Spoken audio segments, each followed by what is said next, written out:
بسم اللہ الرحمن الرحیم۔ آپ دیکھ رہے ہیں پنجاب رنگ نظارے یوٹیوب چینل، اور آج ہم آپ کے لیے ایک جانور کے متعلق معلومات لے کر حاضر ہیں۔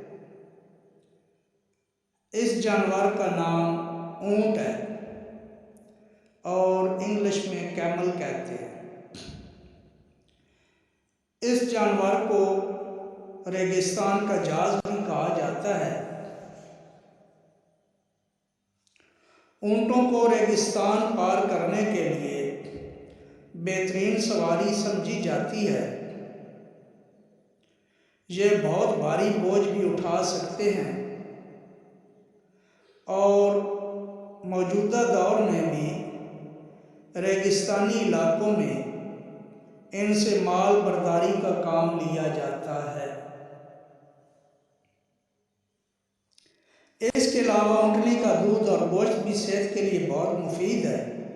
قرآن مجید میں متعدد مقامات پر اونٹ کا ذکر آیا ہے۔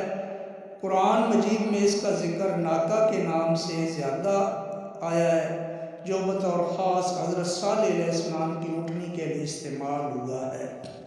تاریخ دان لکھتے ہیں کہ اسے 5000 قبل مسیح پالنا شروع کیا گیا تھا۔ اس کی خصوصیت یہ ہے کہ یہ سخت سے سخت موسم کو برداشت کرتا ہے۔